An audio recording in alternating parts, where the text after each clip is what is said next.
बनी इसराइल के एक दौर में, जब जुल्म, फरेब और दुनिया की मोहब्बत दिलों में घर कर चुकी थी, अल्लाह ने अपनी ख़ास रहमत से हज़रत ईसा अलैहिस्सलाम को नबी बनाकर भेजा। इन लोगों को तौहीद की दावत देते, मोहब्बत, रहम और अल्लाह पर कामिल भरोसा सिखाते थे।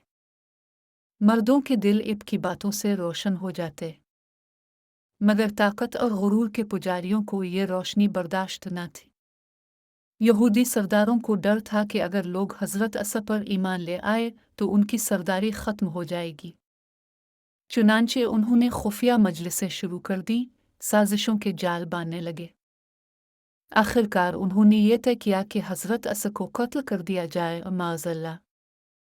एक रात, जब अंधेरा फैल चुका था और फिज़ा में खामोशी थी, दुश्मनों ने हज़रत ईसा के घर का घेराव कर लिया। उनके दिल नफ़रत से भरे हुए थे, मगर वो ये न जानते थे कि ये अल्लाह के नबी हैं और अल्लाह अपने नबियों की हिफाजत खुद फरमाता है।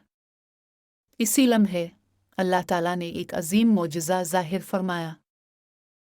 हज़रत ईसा को ज़मीन से उठाकर अपनी तरफ बिला लिया गया, ऐसा कि दुश्मनों की आंखें धोखा खा गईं। अल्लाह के हुक्म से एक और शख्स को हज़रत ईसा के मुशाबे बना दिया गया और वही दुश्मनों के हाथ लगा। वो खुशी खुशी ये समझते रहे कि उन्होंने हज़रत ईसा को कत्ल कर दिया है, हालांकि ना उन्होंने कत्ल किया, ना सूली दी। सब कुछ उन पर मुश्तबा बना दिया गया। हज़रत ईसा जिंदा आसमानों पर उठा लिए गए, महफूज, बाइज़्ज़त, अल्लाह के कुर्ब में। और फिर सदियों बाद के लिए एक वदा छोड़ दिया गया।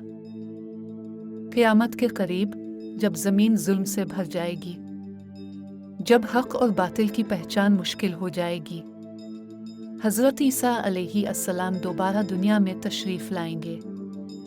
वो अदल कायम करेंगे, दज्जाल को ख़त्म करेंगे और लोगों को दोबारा अल्लाह की तरफ बुलाएंगे।